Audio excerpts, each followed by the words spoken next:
Some talk steak, some talk life. Some just trying to get it right. Names on the screen, but it feels real close. Laughing easy like we're all on the porch. Different roads, but we meet right here.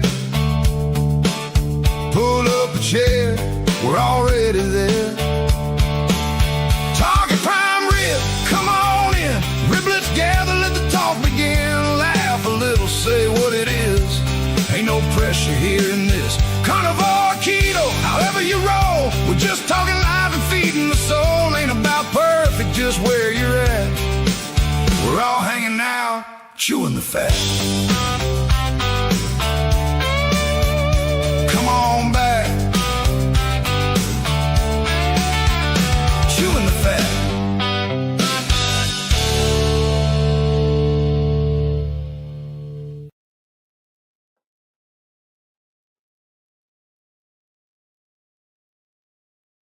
Oh, forgot to put myself on stage. Hey, fellow Riblets, how you doing today? This is Target Prime Rib, and I'm here with Jenny Linton. Is that how you pronounce it? That's it. Excellent. So how you doing today? I'm great. I'm hot. It's warm here in Montreal, Quebec, Canada for once. Oh, so God, okay. I'm having a warm day finally, but I'm feeling pretty happy. Having a nice afternoon. Yourself?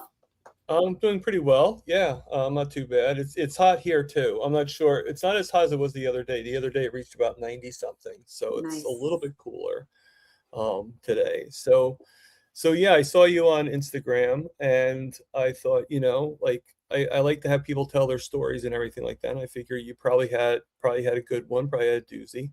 So that's why I asked if you wanted to come on. And I'm glad I did.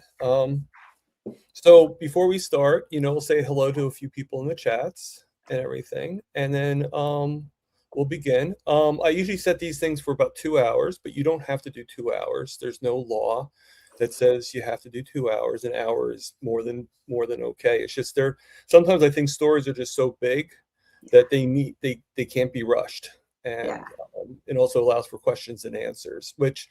By the way, if anybody has any questions, as you can see scrolling along the top, please put QQQ in front of it, and I will save it after Jenny's done with her story, and we will start asking questions.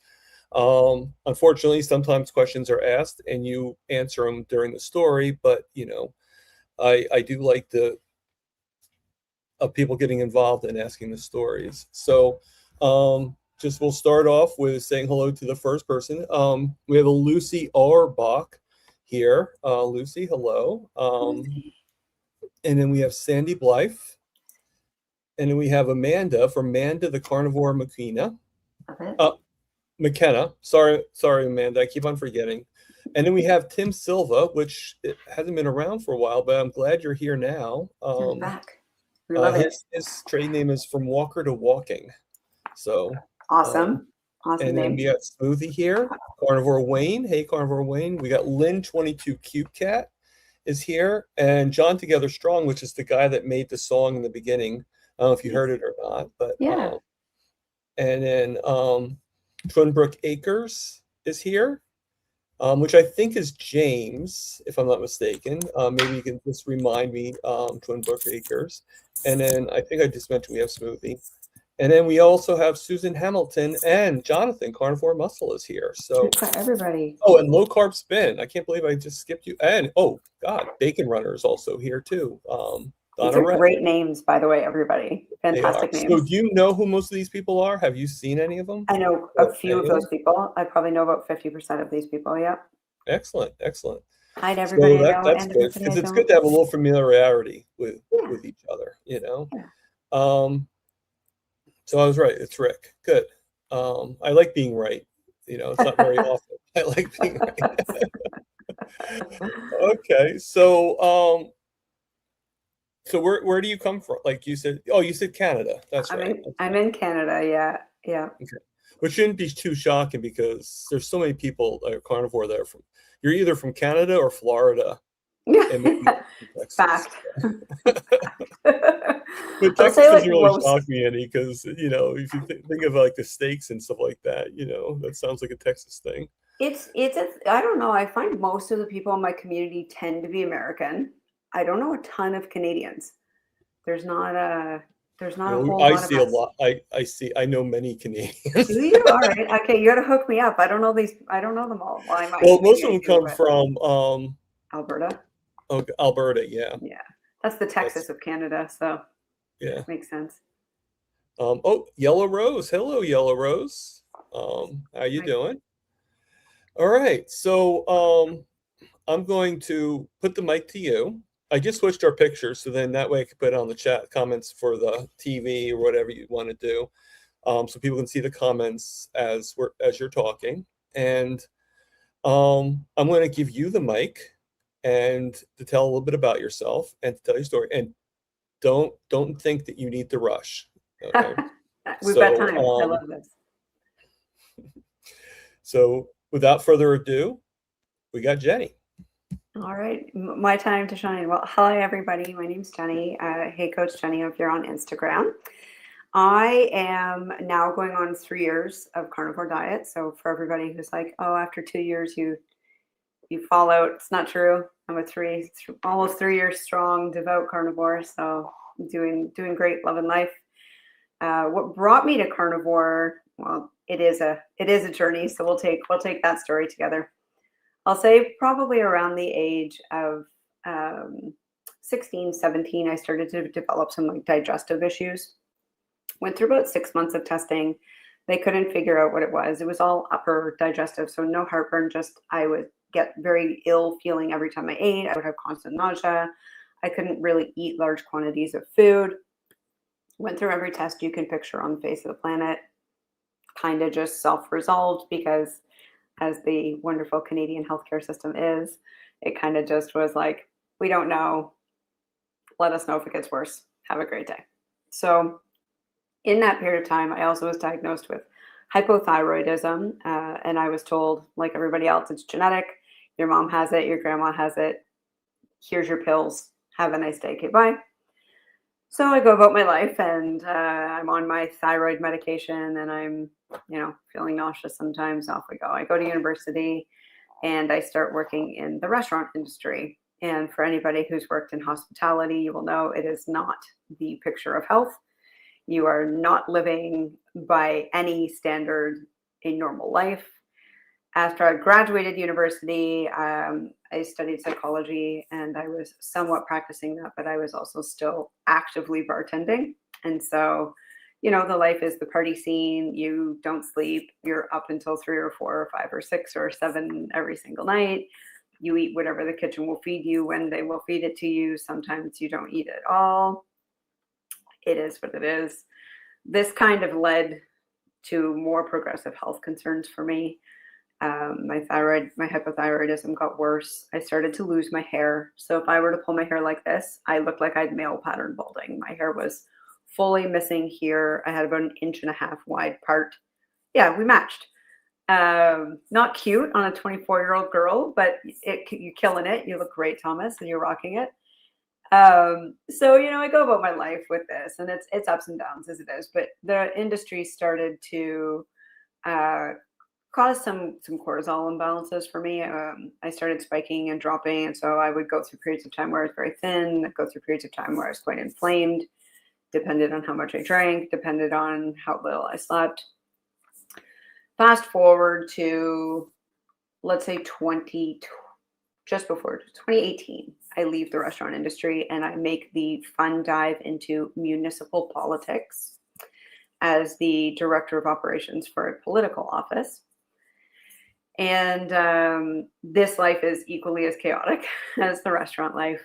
And I start battling with like significant issues. Like I'm having digestive problems again. Now it's full digestive problems. I'm eating. It's going one way or the other. Everything's all over the map. My stress is through the roof. My insulin starts getting imbalanced. My mom is hypoglycemic. Once again, I get told it's genetic. You're going to be hypoglycemic. Watch what you eat. You'll be fine. See you later. Okay, bye. 2019, I quit that job and I go to manage an animal hospital. And this is very short forming my professional career, but it's not part of the story. It doesn't matter. Off I go into animal medicine, and I do this into the pandemic, which at this point in time, I'm managing 2 clinics, 49 people, including 12, 13 doctors. I had to cut my staff in half because of restrictions in healthcare at that period of time. And I decide my health is so bad at this point, I'm going to do a 75 hard. And so I take on a 75 hard. If anybody doesn't know what that is, just look up 75 hard. You'll find it very quickly. But part of that is taking on a diet. The only time I had ever tried to watch my nutrition previous to that was once I did a Whole30 at one of my friends' recommendations. And I did feel a lot better after that. But I went right back to my restaurant life afterwards and obviously just continued to get sicker. So I do the 75 hard and I feel great. And I end up committing to the year-long program out the other side of that. But like you go in stints, right? You do a month or 75 days and then you're off for 2 months. And I would go right back to my drinking and eating whatever. And I'd go back on and I'd go back off. And it was just this flip flop of life. And I went about this for 3-4 years of 75 hards, watching your diet, going back off your diet, watching your diet, going back off your diet. Now, a number of years ago, I quit drinking. I recognized my hypoglycemia got so severe at one point, I ended up crashing my car while I was driving. There you go, 75 hard. I love this, Thomas. Thank you. That was perfect pull-up. So I end up crashing my car from a hypoglycemic pass out. Like I just lost consciousness while I was driving and drove into a pole. And so at this point in time, they start testing me but it's hard with hypoglycemia. Testing isn't really accurate. It's not showing anything. I'm showing all the symptoms. Blood work's coming back fine. They start testing for diabetes. It's coming back fine. I do another 75 hard, and all of a sudden we realize, hey, I'm fine. Why am I okay? And I realize I'm like one of these few people who's really reactionary to alcohol. And so it was triggering a whole bunch of issues for me. So I end up quitting alcohol. And that was 4 or 5 years ago now. And I went keto. And I noticed I started to feel like a lot better about things. But at this period of time, I also developed such severe bloating. And I don't mean like girl bloating. I mean, my bloating was so severe, I couldn't put pants onto my body. So I'm now wearing dresses all the time because I physically can't stand the feeling of pants. Thank you, everybody in the comments. You guys are really sweet. It just keeps getting worse and worse. And now I'm having this pain. I'm waiting. Are we stopping? Oh, is there a question? I didn't see if there was a question. I'm sorry. I'm sorry about that. I was pointing to the scroll going across. Oh, okay. Yeah, so I'm starting to have pain with this bloating. Like it's starting to get to a point where I'm like, what the heck is going on? Why do I feel like I'm being stabbed all the time? So I go back into more testing. We end up finding out I have pretty severe diverticulitis. Presumably from the period of time before I went keto when I decided to be a vegetarian and then a vegan. And the huge amounts of vegetables I was intaking presumably rot in my gut. I at that time also developed small intestine bacterial overgrowth, or SIBO. So essentially I was just producing methane gas in my gut tract. So the solution for this is take more fiber and go on long stints of antibiotics. And so I spend a year taking psyllium husk and eating all the vegetables that I can and taking stints of antibiotics almost for a year straight. And at this point in time, my gut microbiome is just destroyed. I'm super sick. My thyroidism is just like all over the map. My cortisol is all over the map. My hormones are all over the map. I stopped getting a period. Like just everything is just chaos in my body. I am full metabolic destruction. So I end up seeing a naturopath that my doctor, I'll preface, I have one of those very few amazing doctors who supports me being a carnivore. So prior to that, he was like, look, I don't know what we're doing here. We're either going into surgery or you have to see a specialist. So he put me in contact with a naturopath who is a gut health specialist. And she put me on what's called the elemental diet, which is essentially what you eat through a feeding tube for 5 or 6 weeks straight. And then the only thing I was allowed to eat was meat. And she's saying, like, meat's the only thing that's not going to ferment. Pursue this, see how you feel.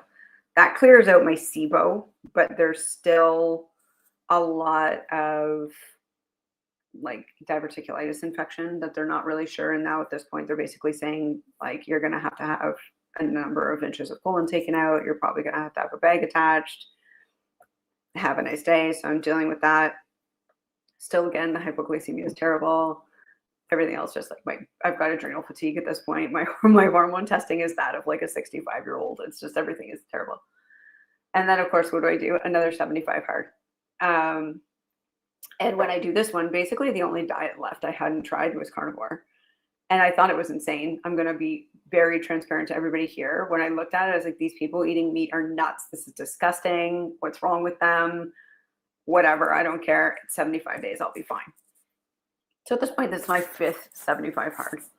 And so I start, and within 2 weeks, the bloating is like almost gone. And I'm not feeling pain. And I'm going, why is this happening? And so I start digging in. At this point, I didn't know about like Dr. Shafee or Dr. Berry or Dr. Baker or anybody. I had not researched this at all. I had heard of the carnivore diet. I decided to just commit to it as the thing I was going to do for 75 hard. And so here we are. I go into it. I obviously start getting better. And now I start to dig in, right? I buy Dr. Baker's book. I start finding everybody online. I start researching all these people. I start researching like, why is fiber being recommended for gut health problems, but why are all these people who are consuming high levels of fiber having gut health problems? And I just start digging in like crazy. I go through the 75 days and I'm basically, for the first time in 15, 16 years of my life, symptom free.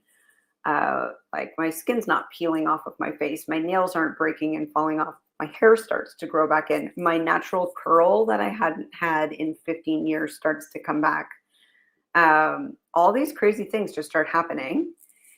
And I'm like, okay, I think at the end of 75 days, I'm going to stick with this thing. And so I do for a year. I still don't know anybody in the community. I still don't really, like, I don't have any connections.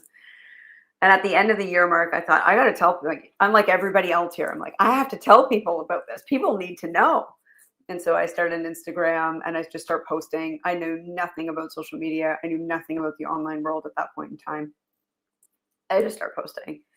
And fast forward 6-7 months down the road, and I actually came into, if anybody is part of or follows the carnivore community worldwide, or is part of the carnivore community village, I came in as an administrator into that group.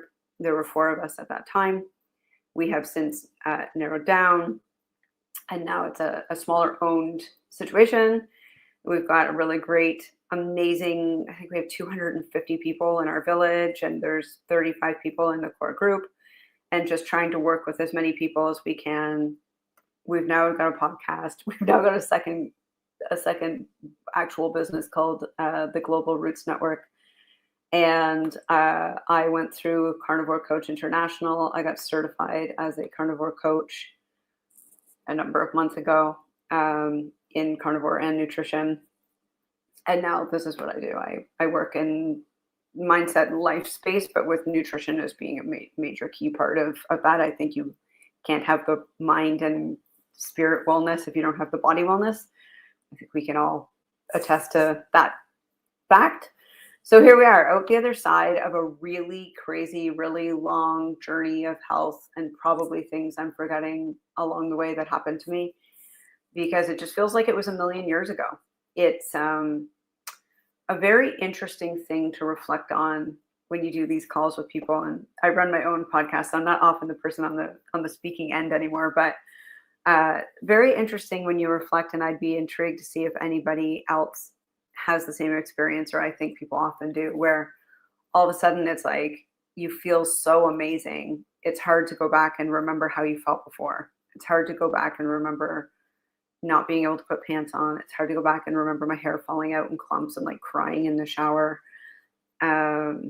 It's just such a crazy journey. And thank you. I really do want to just help people. I think like podcasts and conversations like this, our Carnivore Village is free. So if anybody wants to join that, just DM me at Hey Coach Jenny on Instagram, and I'll happily give you access to that community if you're not already a part of it.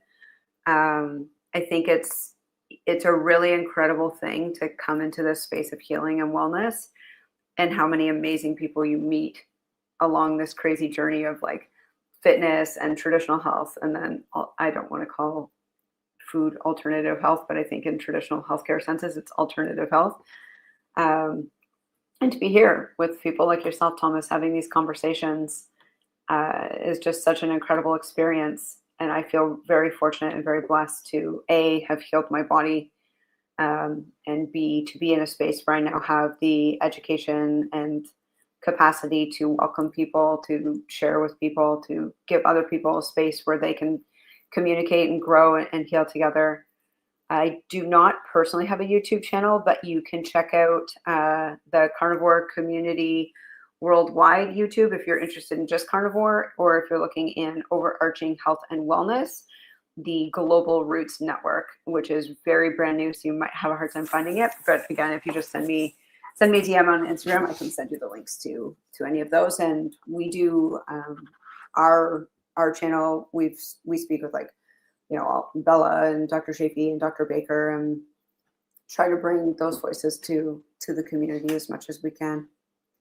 So I think that's the short, long way around of my story. I don't know. I feel like I forget a million pieces, and after I get off these calls, I'm like, oh my God, I forgot that really crazy piece of my journey. But the diverticulitis and the hormonal imbalances and the hypoglycemia and the thyroidism, it all just really feels like it's so like all encompassing. It really like takes hold of the rest of the smaller parts of the journey, like migraines, which also are super crippling, but you forget about those when you're on a year's worth of antibiotics trying to heal your body.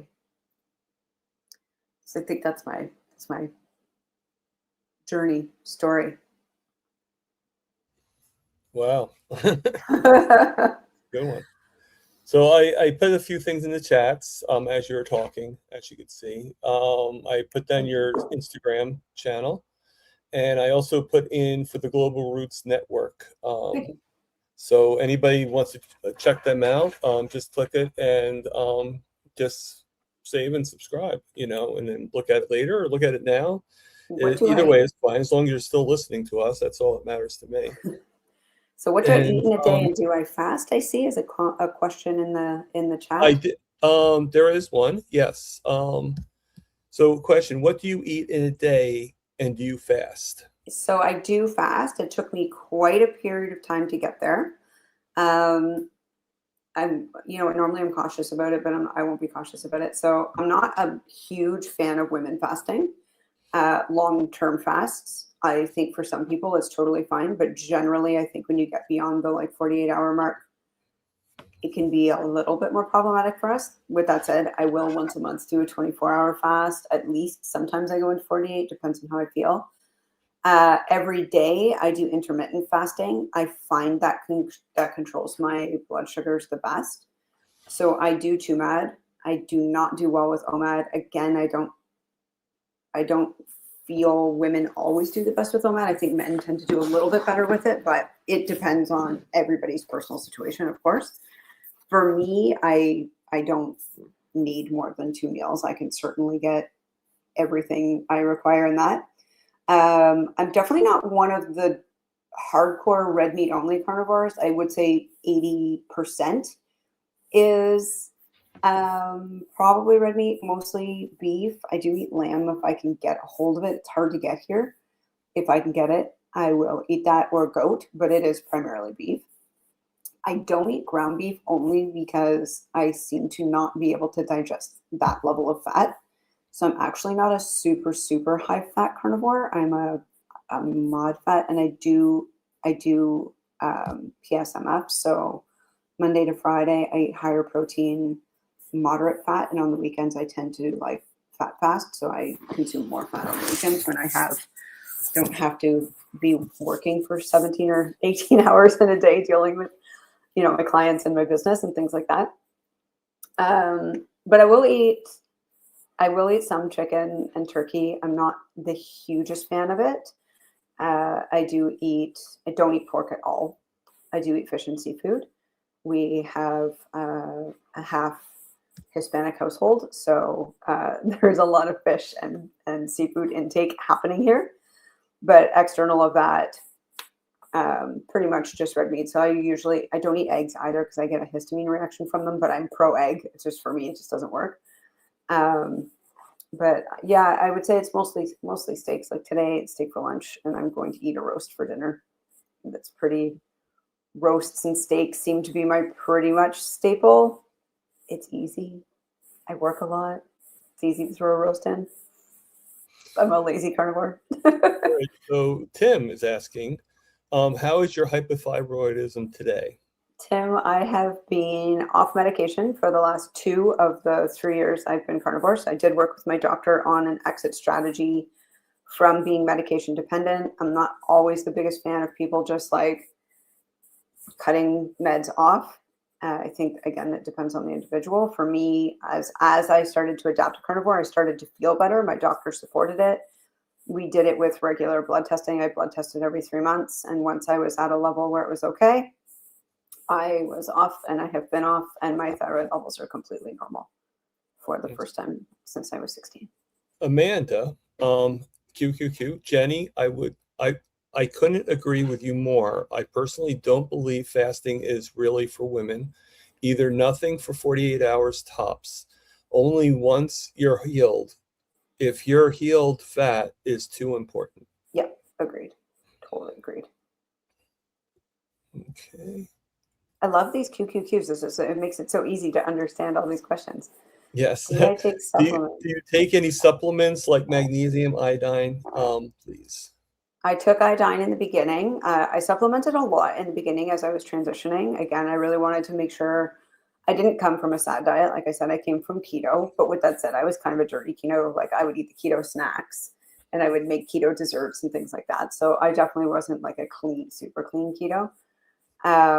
But I did supplement in the beginning as I was doing that transition, especially iodine as I was coming off of my thyroid medication and into not having thyroid medication. I now don't supplement. I will here and there. I do take creatine. Actually, I should say I do take creatine. I don't take anything else. Okay, so I'm going to ask you a question for me, and then just out of curiosity. So I personally have lowered my A1C starting on this journey, and I started January 1st, 2025. So I'm a little bit less, I'm less than you. I'm almost 2 years now, but I just completed my 18 months. And so I started with an A1C of 13.5, and now I'm at 6.3. But using carnivore, fasting, and insulin management, what advice would you give for somebody like me that's trying to reach the next level? That's a great question. Again, I think it's super important to take the entirety of the person's lifestyle into consideration when you're making those things. Definitely one thing I think can be problematic in our community is overarching information. Do this thing and you'll get this result. That's not exactly key. So, I mean, certainly for yourself, I would say, I don't know if you currently fast, but if you do, I would look at a fasting regimen. I also, in your circumstance, I would want to be a higher fat carnivore for sure, ensuring fats are coming from like your meat more than I would be ensuring it comes from butter. So cooking in tallow rather than butter, ensuring lots of marbling on your meat, et cetera, et cetera. And then I think obviously we want to be looking at like stress reduction patterns. So like sleep moderation, sun exposure, exercise. I think those are all, as I said, like I work in mindset and life. So for me, it's full body.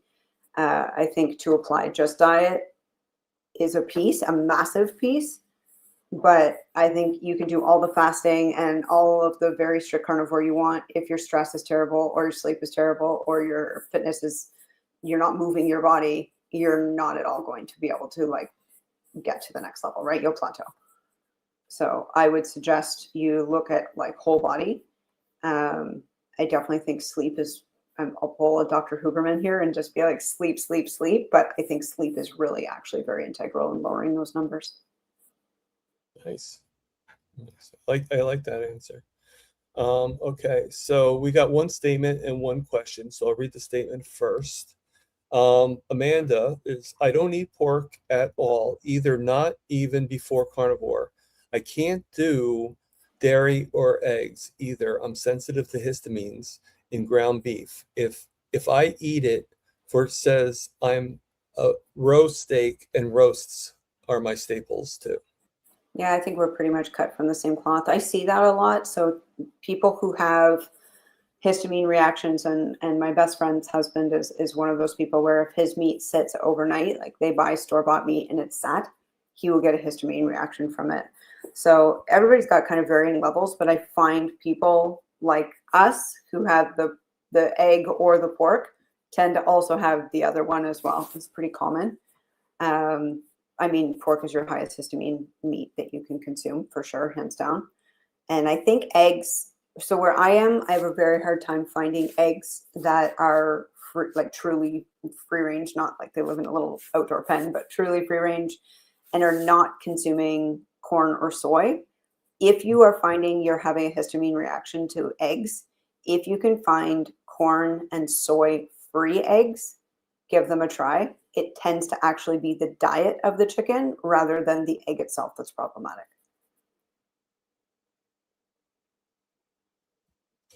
Okay, so, all right, so the next question is from Tim again.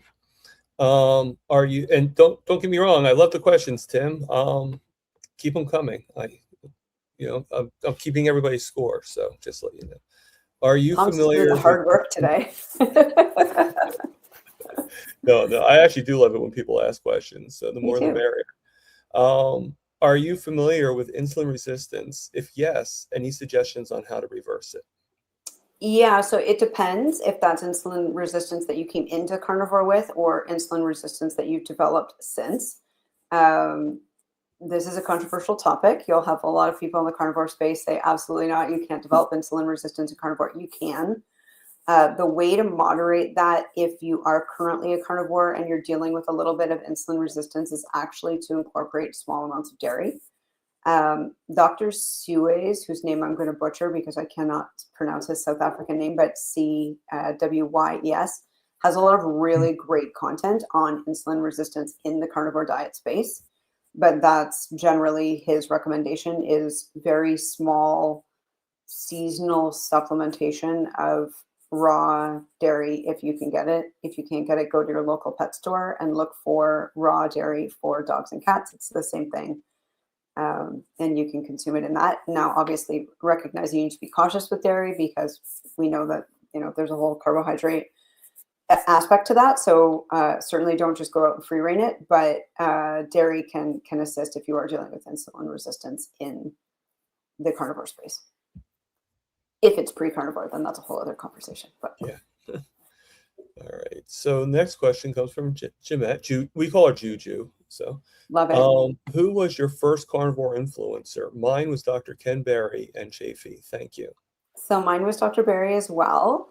And something I actually came across on a random Facebook ad, probably because I'd been searching meat-based diets, and I think it probably just triggered his content. One thing I love about Dr. Berry is that he makes it accessible for people. So I think a lot of times when I'm working with clients or even when I'm making food-based recommendations to friends, finances is a big concern for people. I can't go carnivore, I can't afford it. And that tends to be something I hear a lot. I think most of us can acknowledge, ground beef can be pretty cheap, but, for myself, ground beef isn't an option. So sometimes it can be a bit adverse for people. People get a little bit afraid of cost. And I think Dr. Berry is the one out there saying, you know what, if you're eating Spam every day, it's better than eating a standard American diet. And I really, really love that about him. I've since obviously branched out fairly extensively into the influencer space, but yeah, Dr. Berry was my first guy, and I have yet to have him on my podcast. That little sneaky devil he was supposed to be on Monday, but I got pushed by 2 weeks. So tell you got to wait I for me. wouldn't mind having Dr. Berry on my podcast. He's cool. He's a cool guy. But I'm still, like I said, I've only been doing this for about a year, so. I think it's great. Look how engaged your audience is. This is fantastic. Yeah, love it. Thank you. So let me just put this on real quickly. So Sharon, hello. Hi, Sharon. Do you know Sharon? Nope, but we do know. We know each other now. Well, it's good that you know her, but it's also okay if you don't, because now you will. So Aaron, the carnivorous guy, says to me, just me, years ago, my A1C was never coming down. I had a doctor ask me if I knew my iron levels.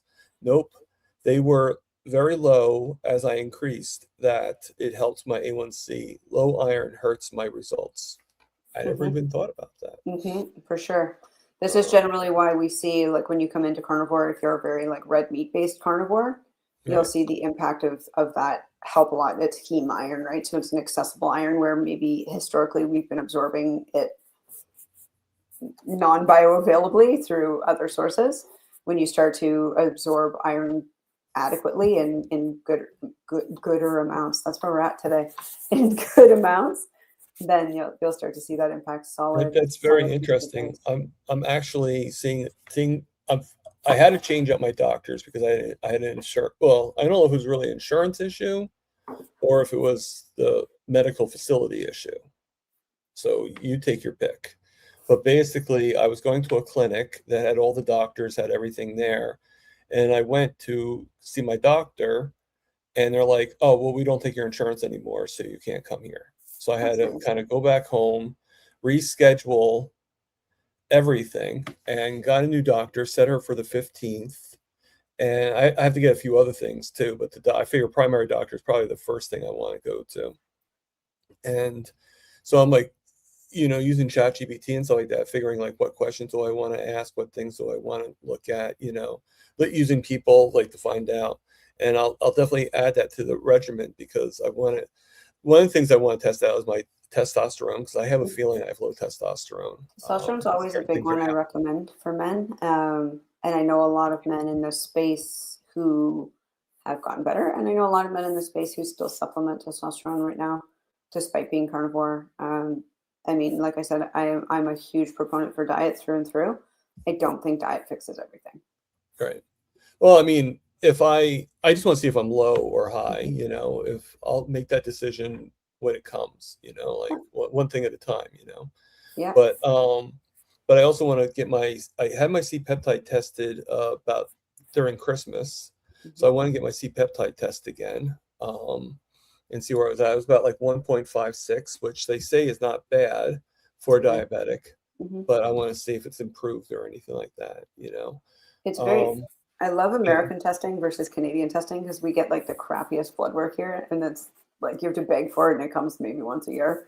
Oh, really? And unless you want to spend literally like $600 or $800, you're not getting any type of like private testing done. Like I said, I'm really lucky. My doctor will test whatever I ask him to, but that's not everybody's norm. No. And then another thing I want to test is my vitamin D because it was at 13 last time I got checked. So I want to see if it's gone up from there. Because 13, I was told is very low. It is very low. Vitamin D is an interesting one because you may be one of the people who doesn't absorb it correctly. I am one of those people as well. So sun exposure through and through, right? As much as you can get out there in the big shiny ball in the sky. And of course, sorry, pointing to the wrong direction. From what you just mentioned, the iron. To see how my iron is to find out. So like you and Aaron, and speaking of Aaron is asking you, where in Canada are you from? Because he came in a little bit late, so he didn't see what you said. Aaron. No, don't guess. You'll never guess based on my nondescript accent. I live in Montreal, Quebec. The coolest place in Canada. So I'm not sure. I forget if Aaron's actually from Canada or not, but Aaron, let us know. Are you from Canada? If you are you from Alberta? yeah. Do you have any suggestions to reverse? I'm guessing it's supposed to say getting resistance, but either way, do you have any Insulin resistance, suggestions on maybe, since we were talking about that, Tim. what was that? Maybe insulin resistance, because Tim's last question was about Yeah, no, insulin. I think I think he is talking about insulin resistance, but I think he's saying like we're getting it, like you know.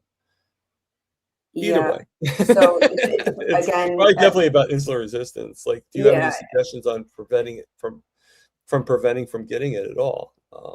I think if you're a well-rounded carnivore, again, I feel like now everybody just comes at everybody for everything, so you have to like preface every word you say. But I think if you're a well-rounded carnivore, typically you tend to be okay. Like I said, if you're a carnivore, oh, Niagara Falls, okay, that's not too far. Um, if you are a carnivore who is having problems with it, like I said, a little bit of dairy can be very, very beneficial to that. Um, oh, leptin resistance. Not one I'm super familiar with, but look up Dr. Shapey. He just did a video on it not too long ago. I'm sure you know who Dr. Shapey is, but if you don't, look up Dr. Anthony Shapey, and he just did a leptin resistance video like in the last few weeks, which I obviously have yet to watch, so I have no advice on it. Always glad somebody in When do we Saskatchewan. have time Okay. to watch all these videos and stuff like that? It's You know? funny. My friend messaged me earlier, and she asked if we could do a call this evening, and I said, "Oh, I was like, I'm going to be on a podcast," and she said, "Oh, is there like a bunch of prep you have to do for that?" And I'm like, "No, you talk to people about your life journey and like health related things." I said, "I studied this. It's not. If you don't know, you just say you don't know. Move on to the next one. You don't have to be the all knowing eye of information. It's okay."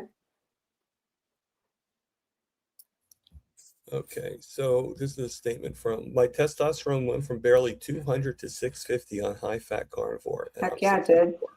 Great job. That I is bet you amazing. feel amazing and so much better. It's incredible when you see. I mean, I came in, like I said, my hormones were really, really imbalanced. Um, yes, Juju, thank you. Message me when you come to Quebec next time. We'll go eat steaks. Um, yeah, like I came in pretty imbalanced hormonally, but I find for women, hormonal imbalances are impactful in a very different way than they are for men.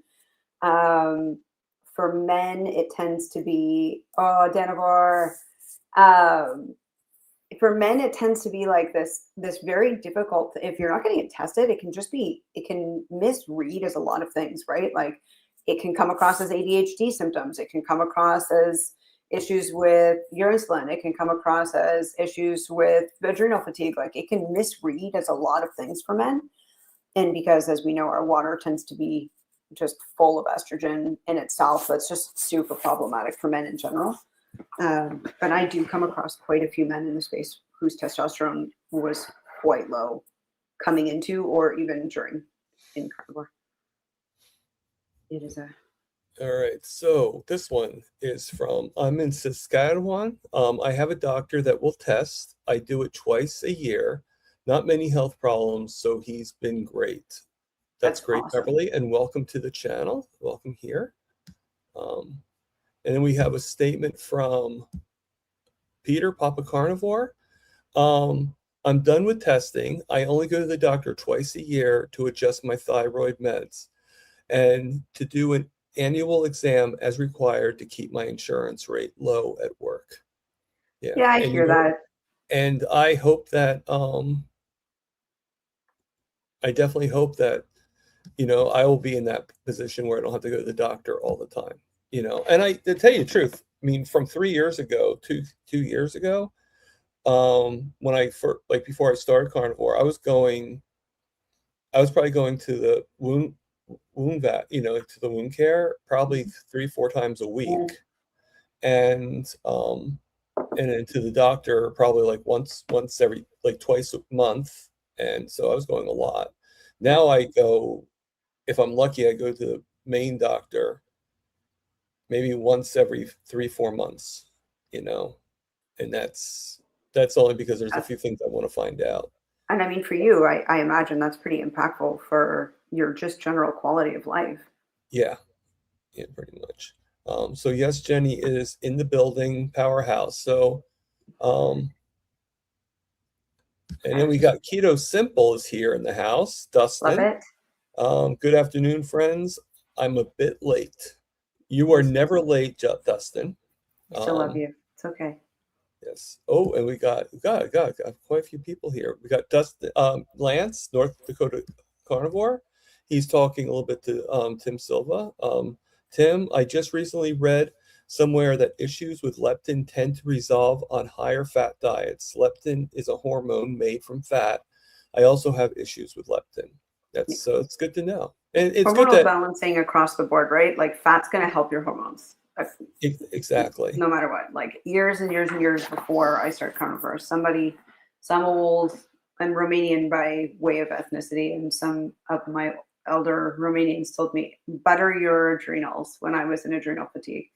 And I didn't at the time understand, but now have come into understanding that, like, again, if you're balancing, if you're battling any type of hormonal problems, fat is probably your first go-to for sure. And I think a lot of people, like, I would recommend getting a free app and tracking your fat.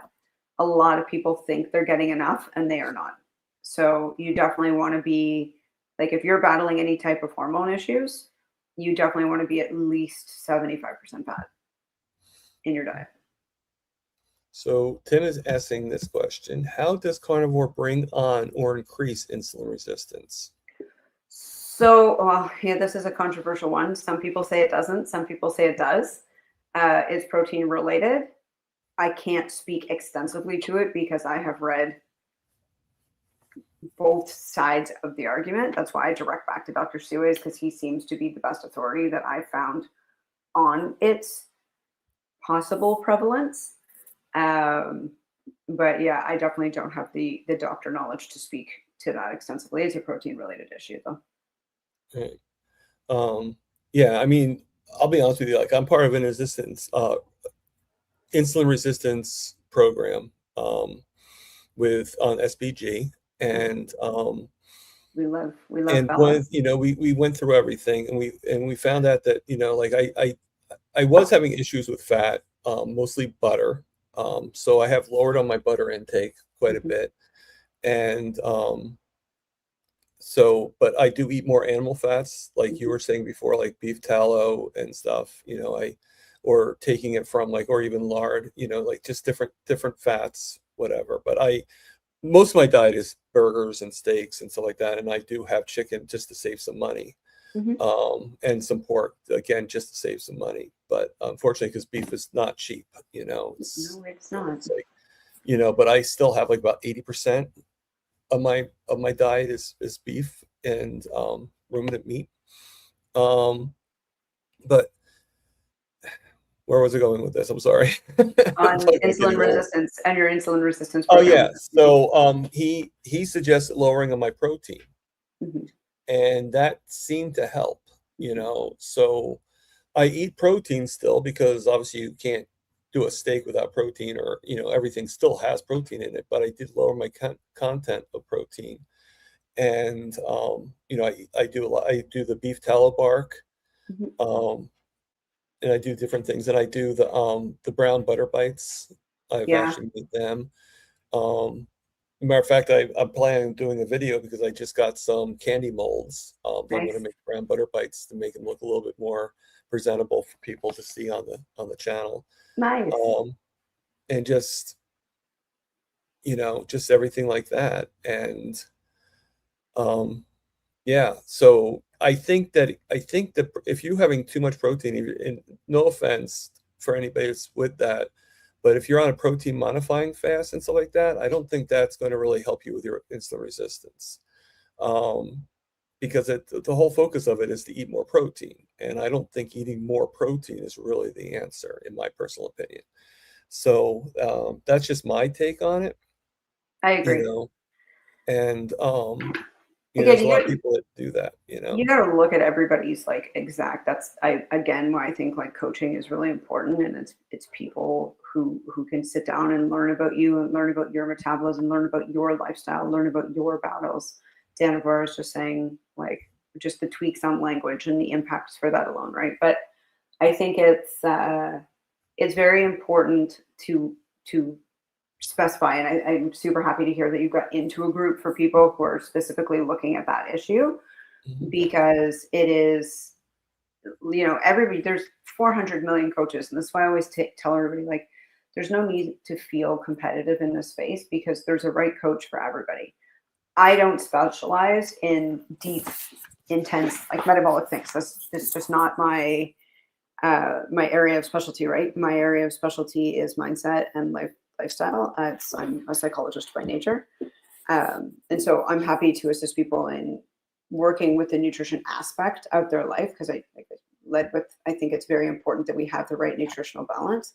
But I mean, I have clients who are keto. I have clients who are meat-based. I have clients who are, I don't even know if I would say following an overarching animal-based diet, but it's pretty like wishy-washy.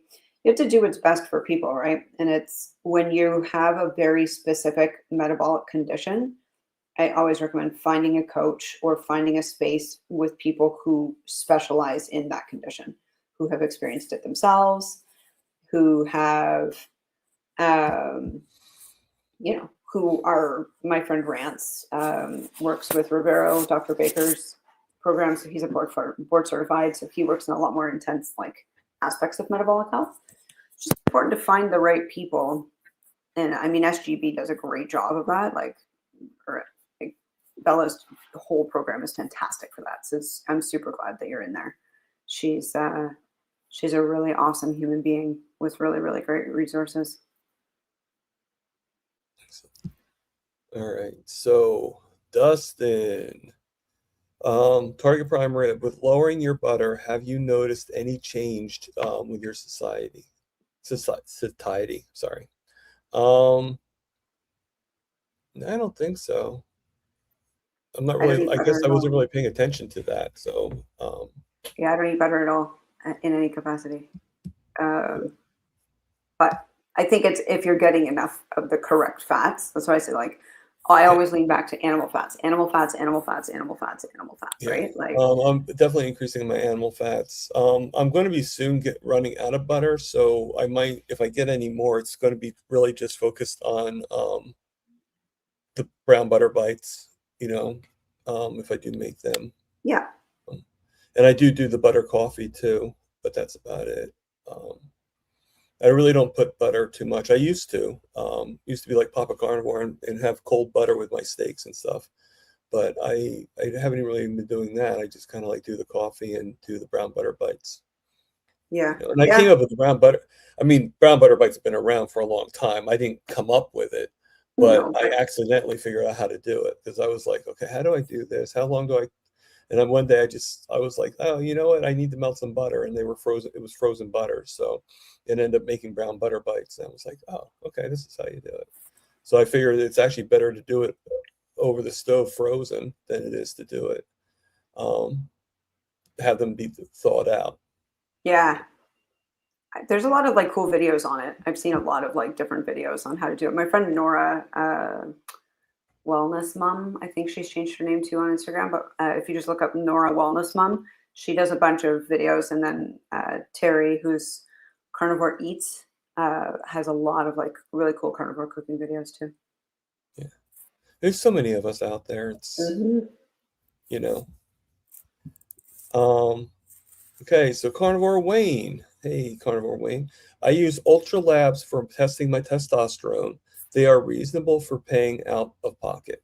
That's good to know. Because sometimes doctors can be like, oh, I'm not going to test that. So sometimes you got to take the initiative and do your own thing, which is kind of sad if you think about it. But welcome to Canada. All right, so Dan. Hey, Dan. I don't know if I mentioned that you were here, but thank you for coming, Dan. Land of Work podcast. Jenny, thank you for changing my perspective on how to look at things. I no longer say I can't have something. It's more of a I choose not to have something. That little tweak gave me more empowerment. That's good to hear. That's good to know. Yeah, we did a cool episode together. It was really great. Oh, cool. Yeah, Yeah, language he's is supposed to my be on my channel soon. I'm not have him sure. on. Dan's great. Yeah. Dan, get on the show. He's scheduled. I have to look at the date. I think he's scheduled for August or September. I'm not sure. That's fair. Summer's a Um, crazy time. yeah. I've been carnivore for 6 years. I am much better off than before carnivore, but nowhere near where I hope to be. And you know what? This is what I think about that. Okay. And I'm coming. I felt the same way, Tim. I'm nowhere near where I want to be. But the thing is people ask me all the time, like, where do I think I'm going to be? Like I think I'll get to where I get my A1C to the exact level I want, get my insulin resistance down, start walking up, because right now I'm having a hard time walking downstairs. I'm actually stuck in my apartment for 4 days because they're redoing the floors around the elevators. So I get like a little, what's that called when you're like trapped, and everything. And it's a little frustrating because it's like 6 months ago I was able to walk downstairs, and all of a sudden I start getting dizziness and wobbliness. So going down the stairs is now dangerous for me. So I want to get back to where I can walk down the stairs without a problem, where I'm not going to feel like I'm going to fall down the steps, and I'll get there. But the thing is how I look at it is this, okay? Even if I do get there, even if I get my insulin resistance down, that doesn't mean that there's still not improvement. You just don't know what other improvements there are for you. And it's just going to keep on going. So I bet if I ask Papa Carnivore right now, I think he's been doing this for like 3 years, same with you. All right. If I asked you when you were only 1 year in, how many, oh, look at all the improvements you had from just 1 year. Now I ask you again at 3 years, you're going to be like, oh, from that 1 year, the 3 years is this much better. And when you do it again 10 years, it's going to keep on going. I think, too, an important thing to acknowledge, and something a lot of us come into carnivore is like we're very used to medical results, right? So you take a pill, you get a result. I have a headache, I take Advil, I feel better. Carnivore is a healing diet, and so it will take the time to heal. I know people who've taken 8 or 9 years to heal some pretty significant metabolic disease that they've had. It's the same as you'll see people who plateau in weight. It's not, we lose weight first oftentimes, but that's generally coming off of like seed oils and sugars and carbohydrates and it being a relatively dehydrating diet. When you start to get into carnivore and the longer you are on carnivore, and I would always want to know if somebody feels they're plateauing, what their diet actually looks like for them. How much are they eating? Are they eating enough? Are you eating the right things? Is there something? Are you overeating dairy? Those types of things. Because sometimes there's like small tweaks that you can make that will help to move things forward for you. And as I said, I'm super whole body. So your diet might be perfect, but if you're not moving, you're going to start to feel squirrely in your apartment, right? So, yeah. And I do think I saw somebody asked what type of workouts I do. I feel like I saw that somewhere in the comment section. Well, I don't know where that was, but that's a good question. Sure. Well, let's just add it in because I think that movement is really key. I think people overtrain a lot when they start to get into fitness space, or you'll see the people who go, I'm going to start working out on day one, and day one's going to be Monday, and I'm going to just give her, and I'm going to go 6 days a week, and I'm going to run, and then we just throw cortisol off, and our body reacts, and everything is not great. So for me, I generally follow a push-pull cycle, like Monday push, Tuesday pull, Wednesday off, Thursday push, Friday pull. Saturday I do rest exercise, so that tends to be like I'll walk for 2 or 3 hours. I do move a lot. I try to incorporate movement. I work from home. at 2 small businesses. I coach and I do some marketing for people. So I sit at my desk. If I didn't forcibly get up, I sit at my desk from 7 o'clock in the morning until 9 or 10 or 11 at night. So I force myself to get up. I force myself to move my body every single day. If I'm not actively working out, I go for a walk. I'm also a really big proponent for like a 15-minute walk after you eat. I think it's a really beneficial old thing that is long forgotten.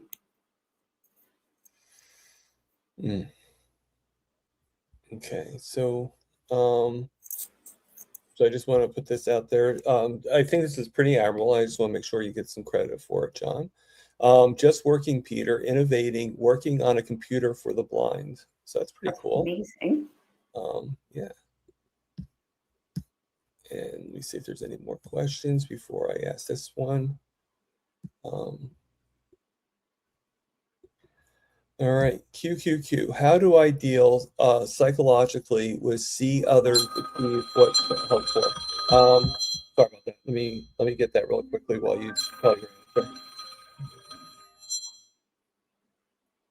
Yeah. So, I mean, I think psychologically it can be very challenging. And this is one of the things where I love social media. I also find it can be like kind of destructive for us. And this is why my business partner and I have tried to create a space for people to safely come together and have open and honest conversations, and to say I'm struggling, or to say I don't feel I'm achieving something I want to achieve. But again, I think, comparison is the death of progress.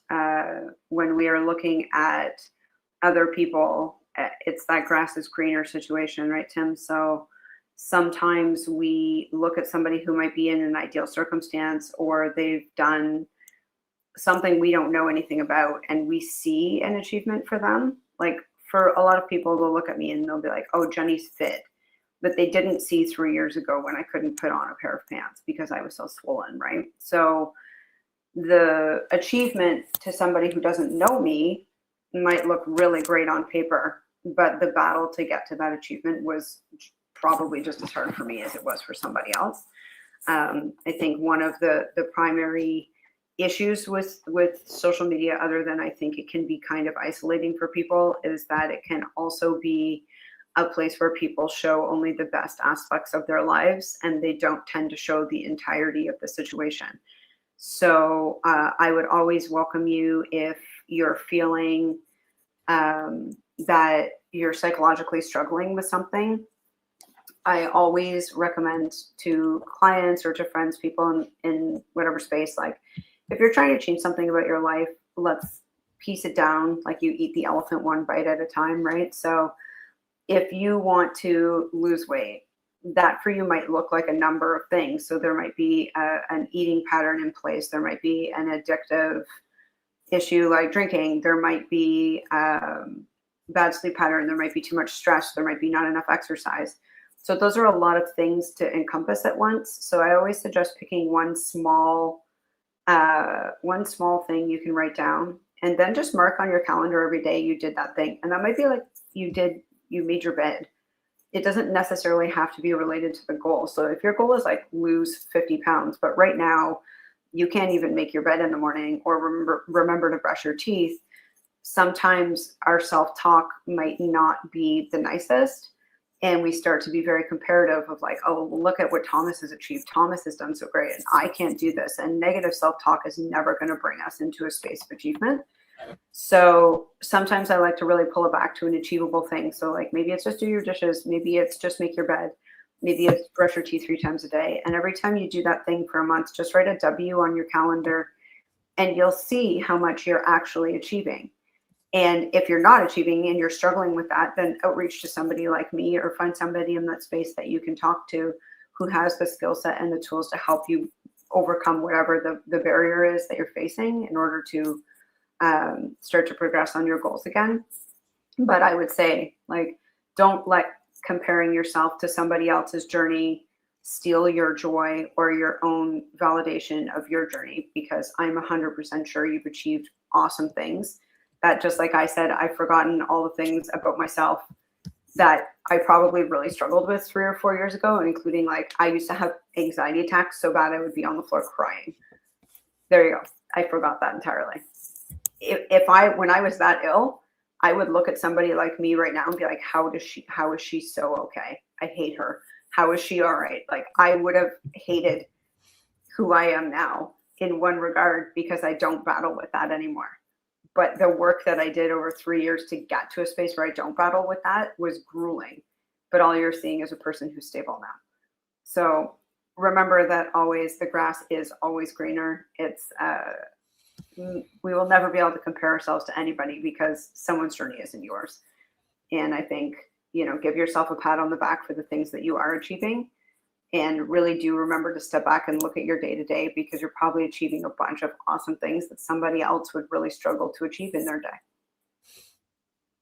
That's my thought on that. You can tell I work in the mindset space. All right. So Tim Silva has a question. But before I actually put it up on stage, I think that you're probably going to ask to have a little bit more information on this particular question, only because you're probably going to want to know like age and stuff like that. But he's pretty much saying, I am 355 to 50 pounds. What exercises would you recommend? I'm sure you need a little bit more than just knowing his weight. A little more, but I mean, if you're like generally mobile, Tim, if you're able to get up and down, basic stretching is fantastic. Definitely walking, for sure. Get out, move your body, move those legs, get your heart rate up. That's a super great thing to start off with. And you can look up chair yoga. There's a million free videos on YouTube about that. It's a really great place to start with working on the flexibility and mobility, but without putting stress on the ligaments and joints of our bodies. We want to always be cautious of protecting our joints. So walking is a great way to start for that. If that's not feasible for you, chair yoga, you can put a chair in your living room. You can do the whole workout right in front of the TV. You don't have to get up. You don't have to put any stress on the body. And I think that's a really fantastic place to start. All right. So Papa Carnivore is saying, this is more of a compliment to you. Jenny is so right. Carnivore is primarily a healing diet. Weight loss is a side benefit, but it's not the main thing. Yeah. Which is true. 100%. It isn't the main thing. Your body will lose you just like to see that you're right. Yeah. I do like to see I'm right straight now. I like when people say I'm right too. I love being right. Very much of my family. I love. You know what I do? I love agreeing with other people.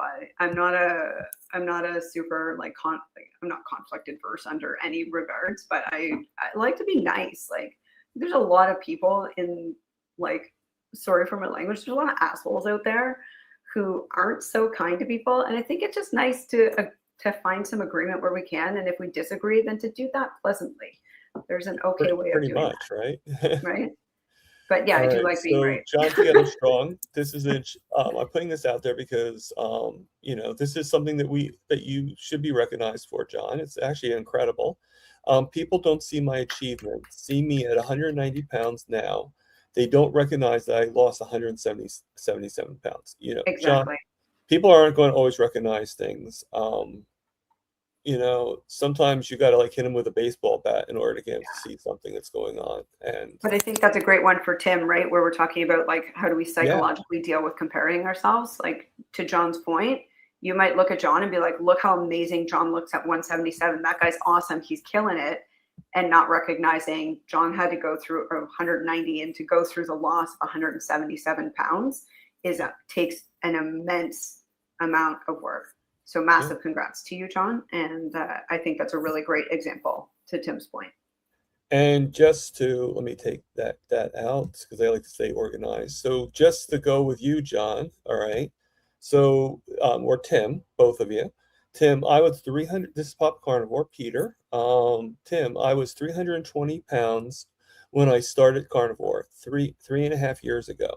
I'm down over 100 pounds, but in the beginning, I didn't exercise much at all. Walking is what I eventually did and increased the distance. Yeah, I mean, walking is one of the best exercises out there. And if you really want, like, and again, like, start small. Don't try to run. Don't try to push yourself an immense, like, again, we really want to protect your joints. So short walks. And then when you start to feel a little bit more adventurous, hilly walks, get a very lightweighted vest. Those are fantastic options, but you really want to build up into those things. Fitness doesn't happen overnight. Fitness, it takes a lot of time. I know my friend Carnivore Muscles in the chat here, and John's a really great example John's a bodybuilder, so he's fantastic and amazing. But it's the dedication it takes. I think he could speak firsthand, probably better than me. To see, there you go. Those small achievements, you really have to like work at those things over time. I think we look at people who are super fit and we're like, I want to look like that. It takes time. And just focus on being healthy and safe and good to your body. And you got to like take care of your home. It's yours. All right, so let's put this on here. So another testimonial for Tim is Lance, North Dakota Carnivore, saying, Tim, I started at 347. My lowest weight is down to 205, currently 212. I don't exercise other than walking now, and then just eat fatty meat and enjoy life. So, I mean, there's sort of like your answer there, Tim, just like do the walking and everything. And I actually, as you guys know, I do walk around the track, but I have my good days and my bad days. Sometimes I can hardly get up. I can get up out of bed, don't get me wrong. I mean, I'm not that bad, okay? But sometimes it's just hard for me to walk, like far distances and stuff. But I do what I can. Don't forget, I used to be in a wheelchair. I used to be in a walker. I had all that stuff. I don't know, Jen, if you know my story, but I actually lost like 5 of my toes on my right foot. I did look into your story. Yeah, Okay, cool. Here's a crazy one. I was facing surgery. You've dealt firsthand with that beast. So yeah. You know what though? We need stories like yours. I tell everybody like your story is unique, and somebody needs to hear exactly what you have to say. Yeah. Because you are gonna help every single person here. Your story is not only helping you, even just telling people, and even if they're adverse and you just plant a seed for them, you're helping somebody in some capacity. I totally agree, and I thank you for that. Let's start that. Okay, good. I gotta get it before it goes because these chats go pretty quick. They do go quick. I like being able to see, though. I don't often get to see when I'm on podcasts, so I think it's nice. I can read along. So I actually, and sometimes I actually wear a weighted vest when I go around now. Yeah. Sometimes I put the 50-pound vest on and I walk the long distance, I walk the short distance. But it's, just walking does help. And, I can't contribute carnivore to losing weight, because I lost weight long before I became carnivore. Mm-hmm. I probably lost weight when I became more low carb, really. Sure. Is when I became. But I started at 379 pounds, and now I'm about 245. So that's an incredible loss. So I've lost a lot, but the past while doing carnivore, while having my issues with my foot and everything like that, I probably ranged from like 200. Well, there's one time I actually went down to 207, but then went right back up again. But that's because, with the infection I had in my back caused me to lose a lot of weight. Mm-hmm. So it wasn't healthy. It wasn't healthy weight loss. It was, it was probably a lot of muscle weight being lost and stuff like that. So, that's what we get into is like jokey ones, right? Is like muscle loss versus actual fat loss, like healthy fat loss. Exactly. And Tim, just to give you a little observation here, your name says it right there. From walker to walking. If walking is the best thing for you, your name says it all. Yeah. So, keep that in mind. This has been a motivational time together, friends. I've enjoyed that. Totally, 100% they are. Thank you. And you know what? I think it's sharing the journey of success, right? And it's sharing the humanity. Like I said to somebody yesterday in my group chat, some days I look back and I miss going out and partying with my friends. And I was like, doesn't mean I want to, just means like there was a point in my life where you're free and you're dancing on the dance floor and you're having this great time and blah, blah, blah. It doesn't mean I want to live my life like that. But to put honesty to words about that, I think is really important for people, because I know a lot of people in this space I come to and they feel rejected and isolated eating this way, or, becoming sober or changing their life patterns, whatever it might be. I work with people in different capacities, but I think people struggle a lot and they feel left out. And as human beings, we're tribal by nature. And so when we feel left out of community, it's very problematic for people.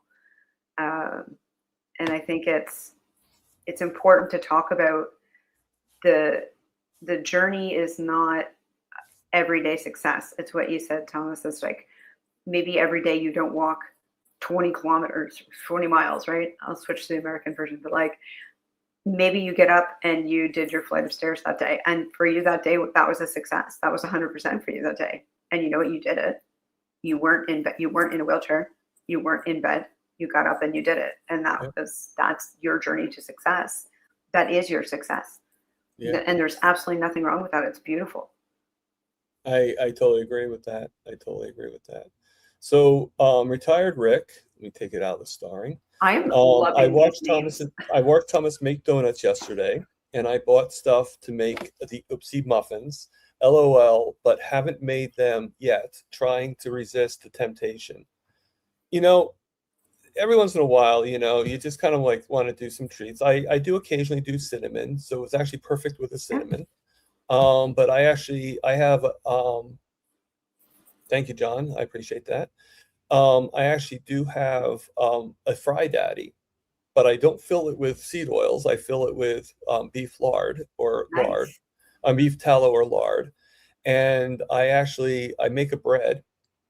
And I thought to myself, I'm like, it was totally experimental. I thought to myself, what would this be, if I make, like I do the bread, I do the exact ingredients, but instead of making it into dough and rising it in the oven, what if I put it in the fryer? And it ended up being, and someone in one of my comments on the video made a good point. He said it kind of reminded him of funnel cake. Oh, and, sounds amazing. Yeah. And it actually did taste a little bit like funnel cake. Now, the only problem is it's one of those things you have to eat right away. And I know you were saying about, I'm actually doing a thing called ADF, alternate day fasting. And it seems to be helping me quite a bit. And right now I'm doing my, talking about food, and today's my fast day. But that's just part of life, I mean. I fasted yesterday.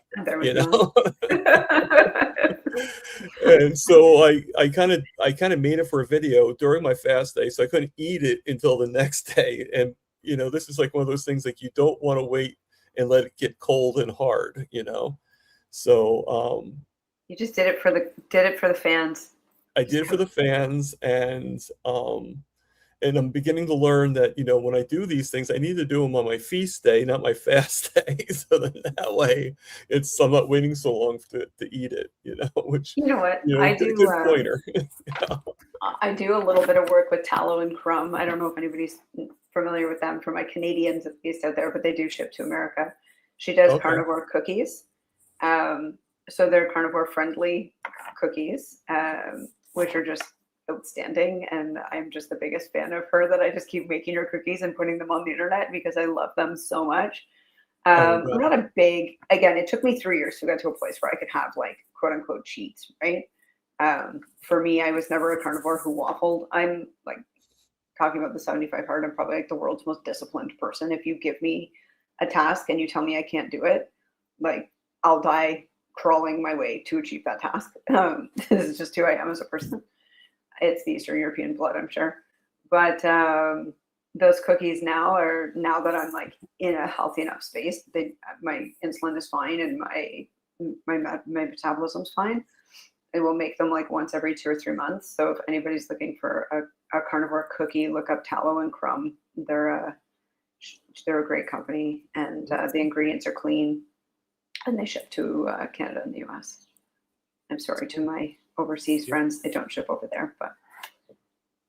And it's amazing too how like like when I made the donuts, the bread, the chaffles, everything.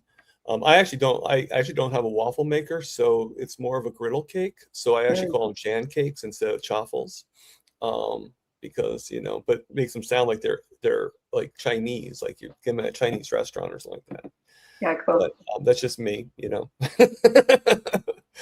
But we have to do what we do. So far with these, I mean, basically it's just 3 eggs, a tablespoon of baking powder, and 1.5 cups of dried whole milk powder, and you mix them together and everything like that. I've done the video showing it. I've made the donuts.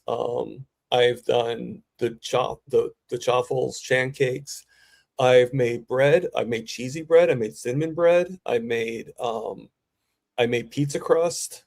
Nice. The possibilities are endless. And it just takes 3 ingredients. It's just a matter of how you mold it, Yeah. And one of the things I want to try to make, I got to figure out how to mold it and everything like that. But I actually want to make I know Peter Papa Carnivore is doing chaffles, and he's just shaping it with square, to put on hot dog on that Mitch did. I'm sure you've heard of Old Guy Carnivore, and he did it's not really a hot dog, more like a sausage. Yeah. And he made the bun and everything like that. But I want to try to make the bun the way I do it, and try to make the mold. And somebody was saying that there's actually silicone hot dog molds. Wow. Okay. What the world doesn't have these days, huh? Yeah. Amazon's got everything. And shameless plug for Amazon, but it's just amazing on how, so let me see if there's any new questions, because I kept it on. If there's one new question I see. And hello, Patricia. Hello. And she also says hello to you too, Patricia Butler. So hello. So the next one is from Tim Silva again. Carnivore way of eating has helped me in many ways. I used to need a walker to get around. I have osteoarthritis with bone spurs in both knees. Prior to carnivore, I was in pain 24/7 until I primed. Yeah, that's pretty common. I didn't mention this before, but Tim used to be part of SBG as well. Okay. But he actually left a while ago. So I'm sure that we miss you there, Tim. My mother is 76, and she has osteoarthritis in most of her joints, specifically quite bad in her feet. And last year she got to a point where she was falling down. My mother has my same drive, so she is like an unstoppable force, but her feet were hurting her so much she would stand and physically her feet would just give way and she would fall to the ground. And her hands were so bad she would pick up a glass and it would just fall and smash. And so it took me a bit, because that stubborn bloodline is strong in my family, but I chipped her down over the course of about 6 months, and I got her to do 6 weeks of really hard meat-based keto. And then I convinced her. I challenged her. Like I told you, you can get me to do anything by challenging me. My mom's the same way. I challenged her to do 30 days of carnivore. And she said her pain went from an 11 or 12 out of 10 down to a 1 or a 2. And she came out of her 30 days and she stayed pretty meat-based. And I would now say my mom is like, she's one step down below carnivore, but she's extremely conscientious. And she went from having pasta like 4 nights a week to eating like pretty much meat-based, right? She doesn't eat pasta at all anymore. She's super conscious if she has any type of carbs, what it is. She doesn't eat bread. I got that fully out of her diet. She threw away all of her cereals. And to see the impact for her on her arthritis firsthand has been insane. She came to visit me about 2 weeks ago. And as I said, she's 76 and she walked 13,000 steps with me, no problem, at my pace, around my very hilly city, one of the days, without a bat of an eye. huge change from somebody who was falling with a few steps just 6, 7 months prior. Carnivore is definitely, even just meat-based, right? Just massively impactful for people, but you really want to get those veggies out of the system because oxalates are a nightmare for arthritis, for sure. Okay. I just want to put this out. So if anybody is, any generosity, I do have to buy me a coffee. So I do appreciate anything you guys do, but I just want to put that out there so you guys can see it. Are you a fellow coffee drinking carnivore, Tom? I do drink coffee, but Me too. I like my coffee with the butter. Unfortunately, I do work at a convenience store that so happens to make coffee. I don't know if you ever heard of the company Quick Check. Yep. So I work for them because they're right in the same complex as my building. Convenient. And but I'll be honest with you, I don't know if it's that it's too strong. I don't think it's because of the strength of the coffee. I just think Probably it's mold. very bitter. Probably And the mold so in if the I have the coffee. work coffee, I do have to have some half and half in it, so I try to avoid it as much as I can, or I get it and bring it home because I mean a dollar for any size coffee for me because of my being an employee. It's a no-brainer to have it, but I do have to put some butter in it or heavy cream. If you find, and I guess this is a big one for the coffee folks out there, if you find coffee, either you don't feel well after, you get headachy, it gives you an upset stomach. A lot of coffees contain molds. And so if you tend to be a histamine reactive person like myself, that can be problematic. And it was actually something I didn't really realize. As I said, I went into this very blind. I did not educate myself for over a year on what I was doing. And I actually had to coffee fast for 2 months to figure it out. And then when I went back in, I now only drink Danger coffee, which is mold tested. But yeah, if you do find you get like reactionary at all from coffees, it may not actually be caffeine reaction, so that can be problematic. It can definitely be molds that Yeah, are present no, in coffees. I don't really get any reactions to the coffee. I mean, like I said, my work coffee is probably it's not really a reaction. It's more like It's a little like, okay, I can't drink this black, but the coffee I have and the coffee because I actually live, as you know, probably I live above a chocolate shop, and I live across the street from a the only bakery. I thing I understand. get is I will sometimes get, when my sugars were really, really low, I would get the like an Oreo cookie or something to bring my sugars back up. And when I say low, I mean like less than like 50, you know. Yeah. Now I kind of like just like, okay, like let's wait, let's see what happens. And I just let time kind of like, and most of the time it does go back up again. It's kind of amazing. And but so I mostly go downstairs and I'll get my coffee black usually from downstairs, and that's the only thing I get, just to give them some business and to be like, hey, I'm not a stranger, this is what I do. I don't eat cake, I don't eat junk, I don't eat candies and cookies. I just drink the coffee. And they're like, Yeah. okay, That's nice of you. yeah. Do you find sometimes I'll even give a good tip to kind of make up for it, but do you find your insulin is more balanced now being carnivore? Like it's more consistent? it's getting there. It's getting there. I think that I was having some issues.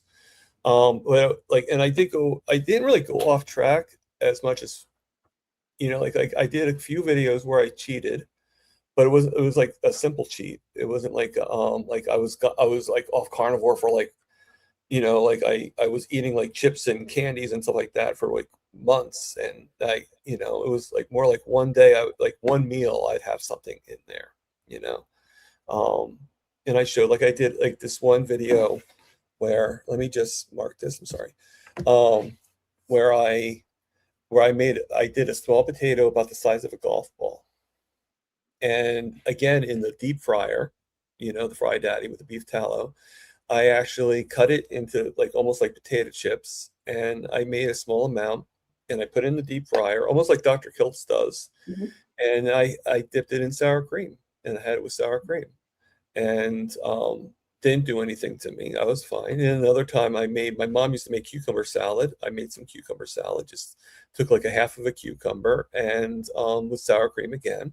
And I salted it to get it to suck the water out and stuff like that. So the only thing it was such a little amount of cucumber compared to my mom used to do. You definitely tasted the salt. It was a little too powerful even for something salted. And I mean, it was just simple things. But now what I have with it, for the cucumber, I had four pork chops also in the deep fryer with the panko pork rind crumbs. Right. So like you do whatever you can. With the potato, I had about 1.5 pounds of steak.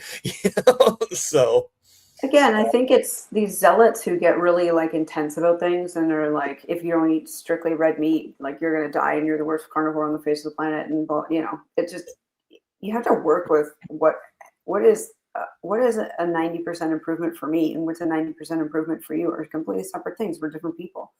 The majority of my clients are not on full carnivore. Most of them don't feel comfortable with that, but that's okay. I mean, if you're going to cheat with a cucumber, I think that's pretty okay and comparative to like I went and ate a tub of ice cream, right? So and the glycemic index impact of cucumber for you is going to be basically non-existent. So you have to work with the individual, because success looks different for everybody, and what is successful for you today, it might not be successful for you tomorrow, and that's cool. Also, Dan made me laugh. I'm just going to say. And I'm going to have a first, only because it kind of fits the coffee thing. Tom, put a pinch of baking soda in your coffee. Bitterness leaves, no butter or cream needed. That's interesting. Only problem with that is most of the time, Paul, when I have the coffee at work, it's like when I'm going to the bench or when I'm not really going home with it. And so if I put something in it, it's because I'm having it like a few feet away, not because I'm having it at home. If I bring it for the butter, if I'm going home with it, then I might as well just put butter in it, and that's really my philosophy. But I'll look at that. So my point is I don't think there's really any baking soda at work except for to buy it. So, definitely don't walk around with like a baggie of baking soda. He's putting baking soda in his coffee. I never heard of that before. Well, and you don't want to get caught with like a small baking soda baggie, because that's going to be a whole other problem for you if the police come across that. So we'll see you on Cops in a few weeks. You'll be like, it's baking soda for my coffee. Powder you have?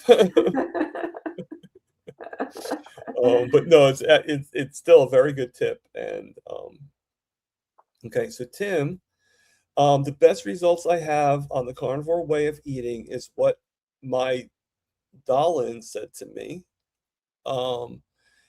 It is good to have my Tim back. Oh, what my darling. Okay, what his wife said to him. Yes, that's so sweet. It's when the people in our lives realize a difference is like so impactful, right? I think and Tim was actually on my channel. He told his story a while back. So if anybody, if you want, just go back to a lot of my lives and look for Tim, and you'll be amazed by his story. I also add salt to my coffee. Whomever said that, my vision is not the best. I've done that, and I actually bring with me my little gift from Carrie Mann. And I'm sure you know who Carrie Mann is, the storyteller. I just add my real salt. Angie Z74. Hi, y'all. Tim, do you swim or have a pool? Can you get to? Even just walking in water is so good. Definitely. It will be gentle on your joints. Just a suggestion. And you know what? Actually, Angie, that's a good suggestion for me. I'm not near a pool, but if I ever visit my sister in her pool, I'll definitely try to see if I can, swimming for you. The boardwalk is about, the beach is about 2 miles from my house.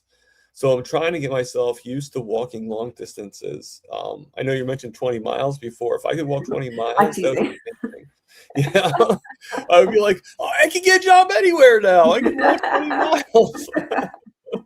I'm a professional walker. Yeah. I'd be like, I don't have to get a job just because it's so close. I could just get a job, like, so yeah, so okay. Since I have no more questions, I'm gonna pop this right up. All right, Juju. Jenny, your opinion on GLP-1s I met many on it. People say, why carnivore when you can take a GLP-1? It's crazy. My opinion on GLP-1. Well, I won't say I'm 100% adverse. I think there's situations where sometimes it can be beneficial to people.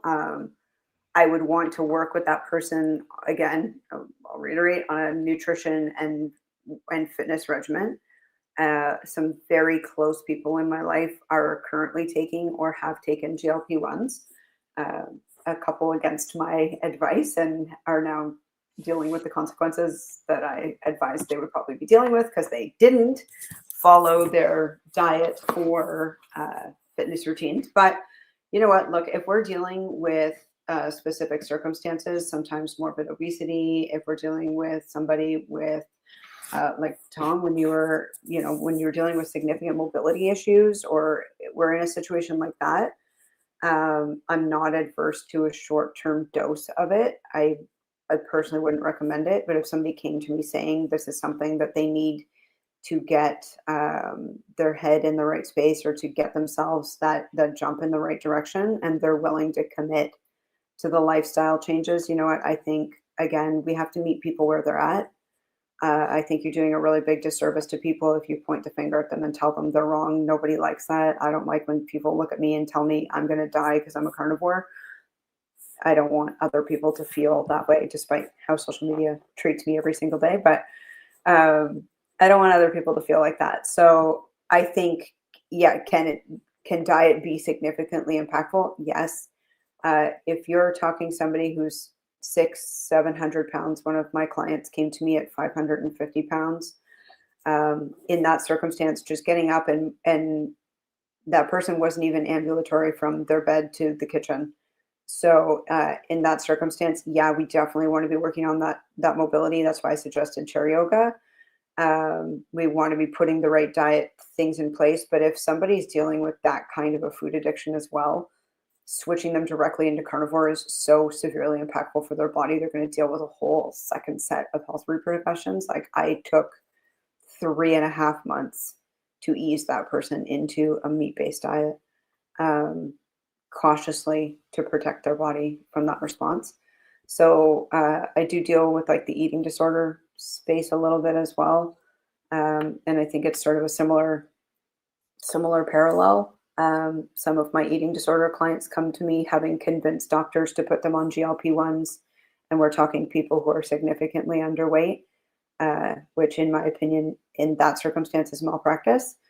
That's my personal opinion on that. I don't think we need to be putting somebody who's already dealing with that into a worse scenario. But, you know, there are circumstances when we're looking at its actual use for diabetes and things like that.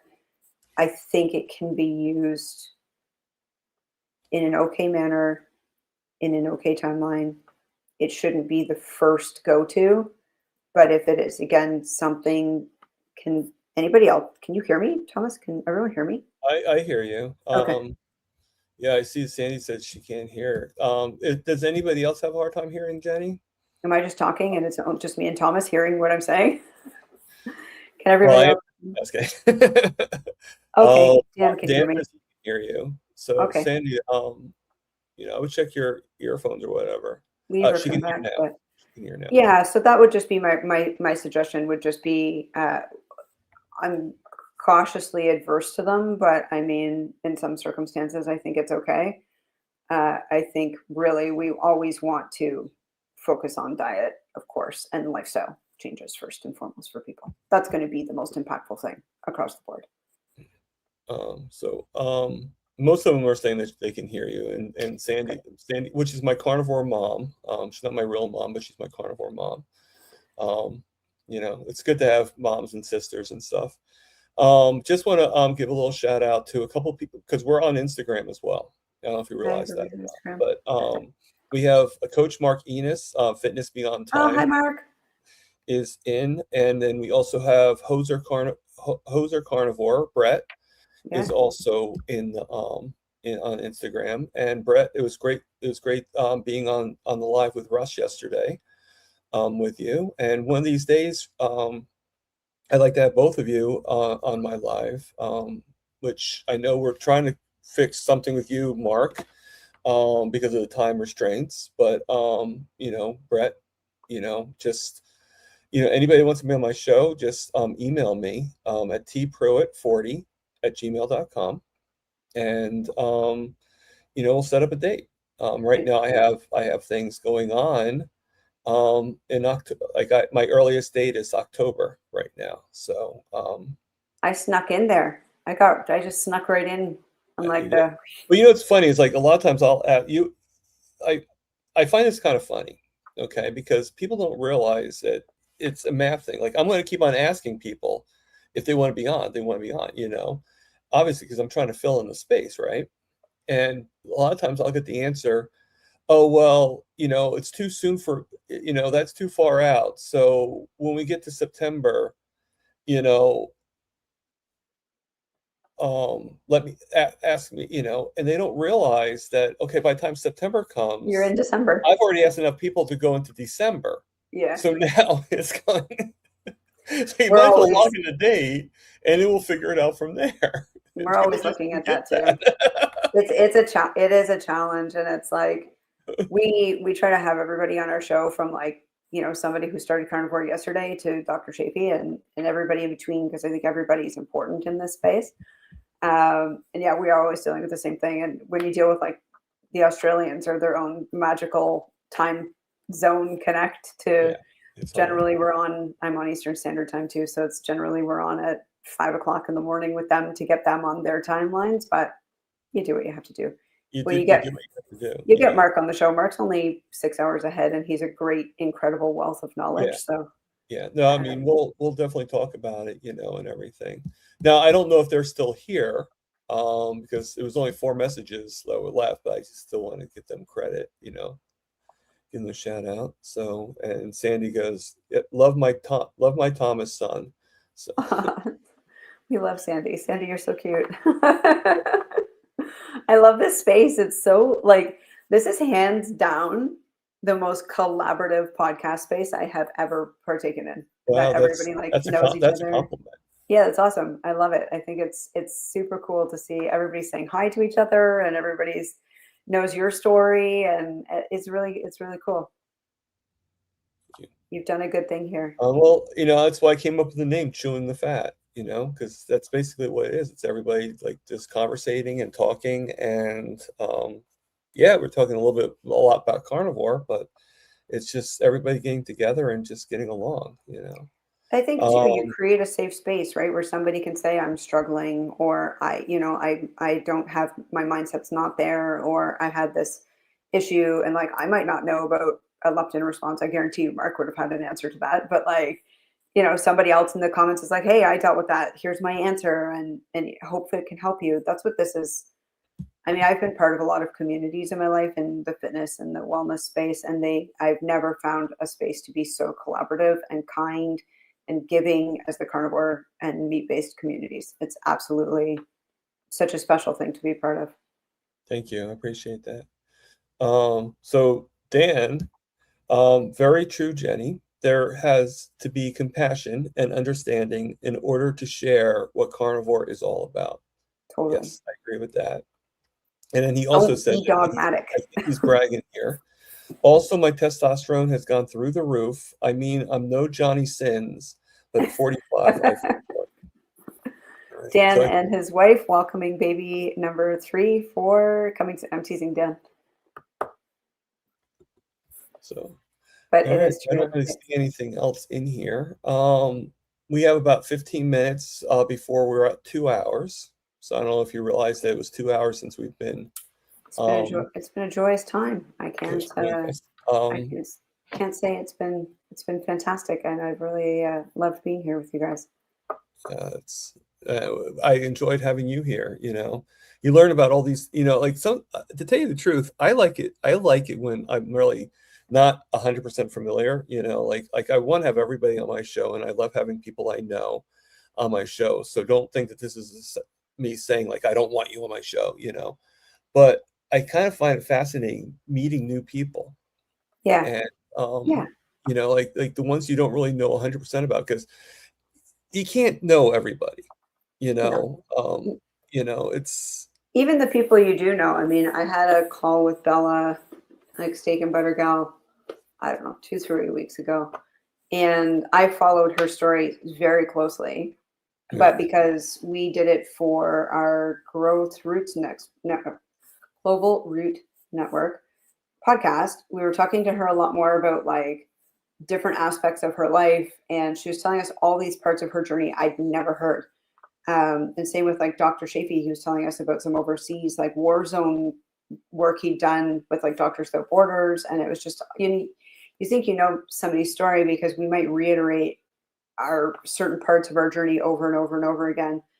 But when a conversation's flowing, I think that's when you start to be like, oh yeah, hang on a second. Like, I forgot I used to battle with crazy anxiety, right? That was like a thing that happened. And I might not have ever told that part of my journey before. Or maybe I talked about it extensively. It just, each time you talk to somebody, each time you have like the opportunity to know a new person and new people that might come with like that community, you get to talk about all these different things. Yeah. Well, it's funny that you say about Bella, because I'm going to be interviewing her in September. And the only thing that kind of happened weirdly was, you kind of want to just do one-on-one interviews, and I end up, which I'm glad I'm doing. I'm glad it happened the way it did, but I'm not only interviewing her that day, I'm also interviewing Raymond. Nice. And I love Raymond. But I kind of wish that they were both two separate days, And so I don't know how it ended up that I'm interviewing both at the same time. It's like which one's afraid to talk to me? It's a hand holding. It's a funny thing, when you get in these one-on-ones with people, because it's, it's just person-on-person communication. It's a different. I do my podcast with my best friend, so it's easier for me because her and I vibe off of each other, obviously. And when one of us is leading, the other one's kind of taking the beta seat. But I like these one-on-ones. It's enjoyable to get to know somebody. And I like your show, Thomas, because it's nice back and forth. Like, I'm asking you questions, you're asking me questions. It feels more collaborative than like an interview, right? It's like, we're just here to talk to each other and learn about each other and talk to your guests. And thank you. I appreciate that. And I appreciate that you get what my channel's about. So yeah, it's cool. It's actually pretty cool. So just a little, so you guys know, Saturday we're my guest had to change out. So we're doing another roundtable on Saturday. So anybody that wants to come on here is more than welcome. We do up to 10 people. So if we get more than 10 people, obviously we're going to have to rotate. But but we all know how that is. And I hope to see you guys here.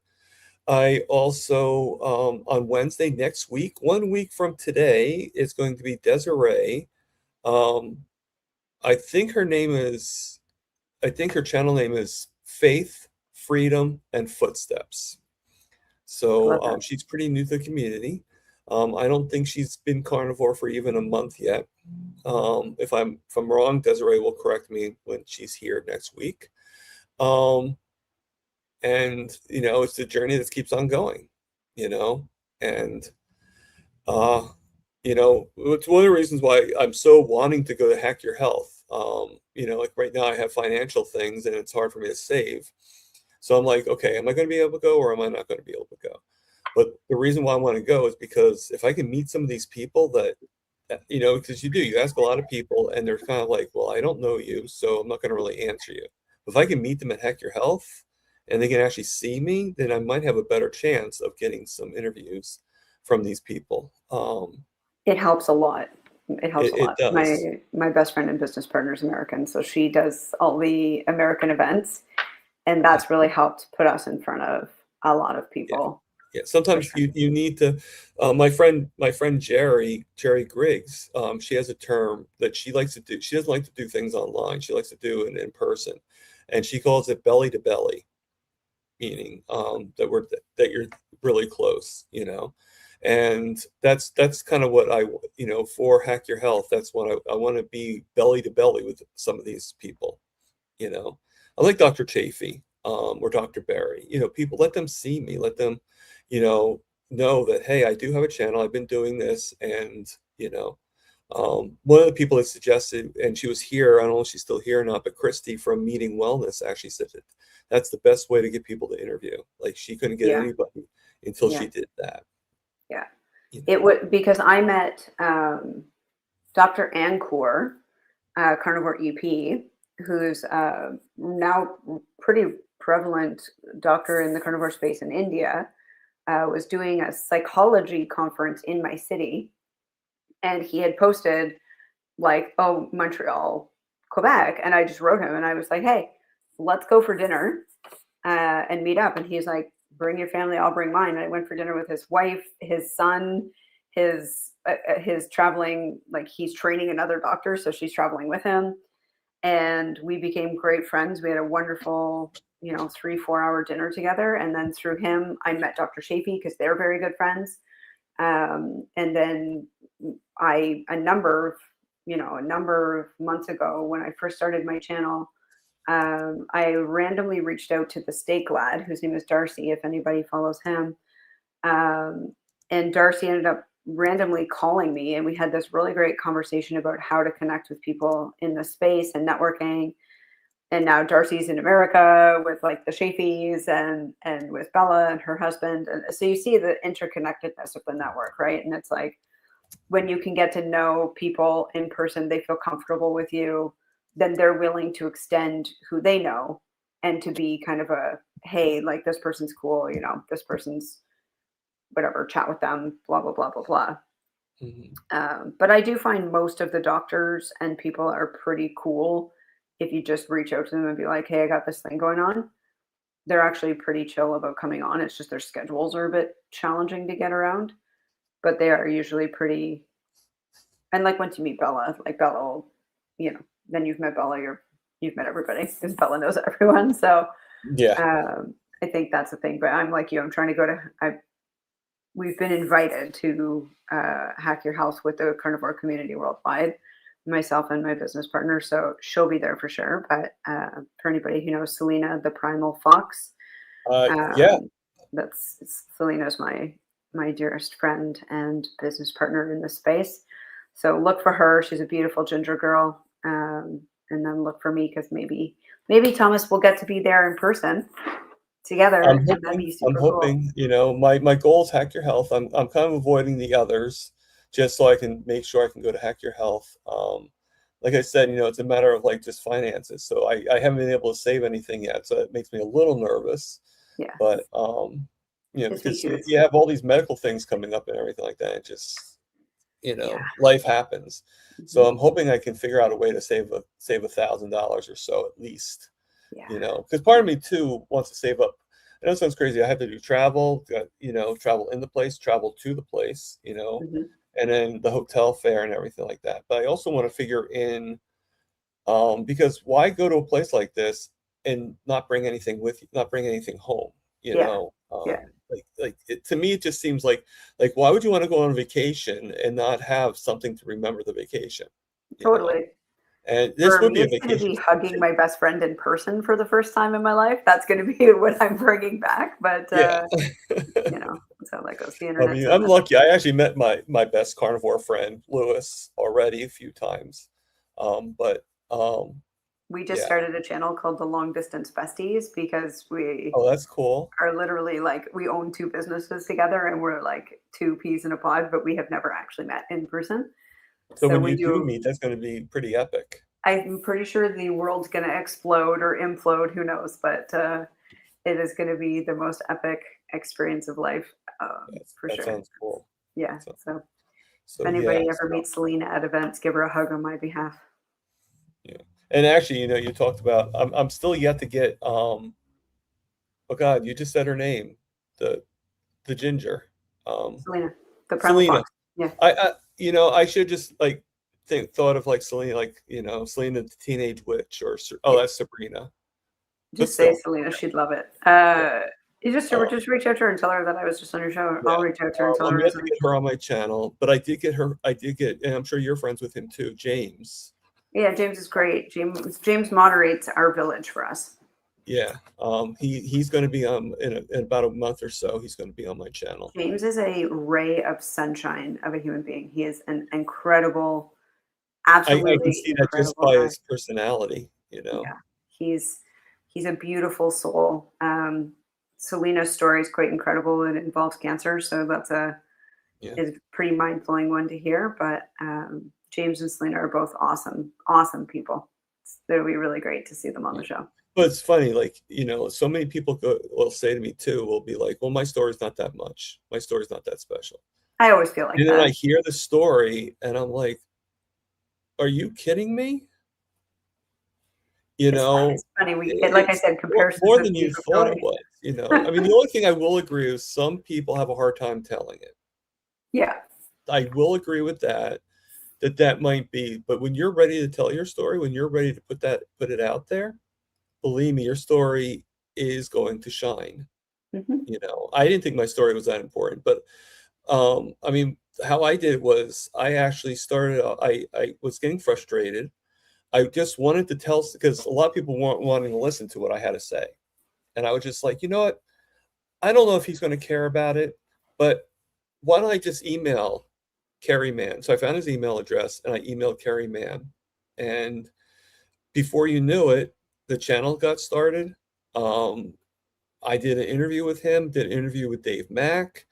Actually, Dave Mack was first, then Kerry Mann. And then I did it with Kiltz. I went on panels with Mitch. I did this, I did that. And then eventually I had my own channel, and eventually I did my own lives and my own interviews. And that's how it goes. I think you're right though. Like, I mean, we always think, I hear Selena's story and I'm like, oh, my story wasn't impactful at all. And then somebody's going, well, you're looking at having 10 inches of your colon taken out. What are you talking about? Right. But we minimize our own, it's part of the human experience, right? We tend to minimize our own things. That's why I said to Tim, like, think about the things you do every single day. If you find you're comparing yourself to other people, remember the amazing things that you achieve every day that you couldn't achieve 3 months ago or 6 months ago or 9 months ago. For me, I can put on pants, and that's a big achievement because that couldn't happen for a period of time. In fact, not to put a downer on this, but I have a lady that just she had a heart attack, and she had very high insulin resistance. Unfortunately, the heart attack did kill her. She passed away. Very pretty nice lady. Worked with her. She was about 62, so she wasn't that old. She wasn't old at all. I shouldn't say that old. She was older than me, but she wasn't,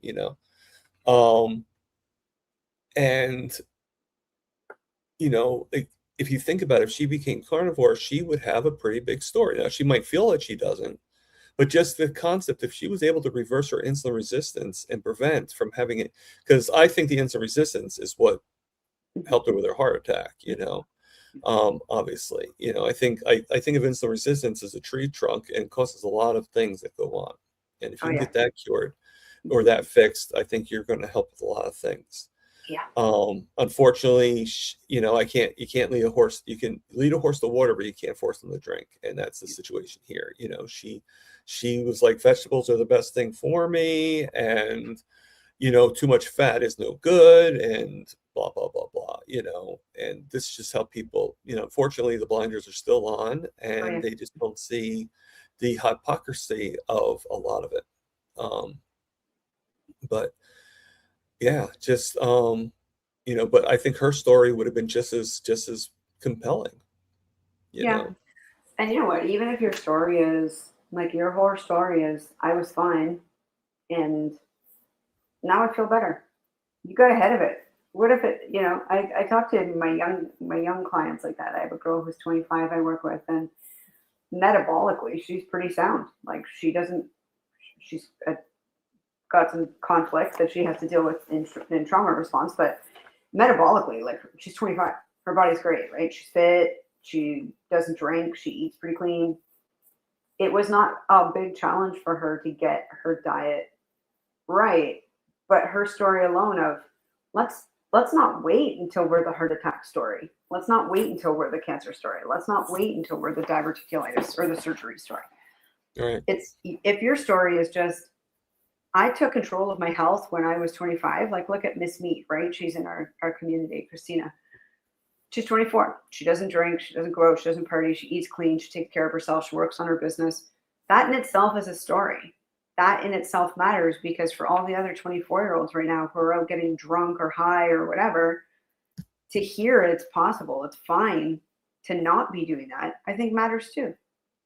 So even if your story isn't this crazy, like, oh my God, all these things happened to me and it took me forever to get well, even if your story is like, I started well and I got better, that's a great story too. Yeah. It all matters. All of it. All of it. I agree. All right. So I'm gonna, we're actually a little after 2 hours. So I do appreciate you being here, Jenny. Hey, I had a great time. If you don't mind, just stay with me for a few minutes, and I'm just going to end the show, and I just want to give you a proper thank you. So everybody, live, love, heal. I'm getting so tired of telling people this, and for God's sakes, people, eat the meat.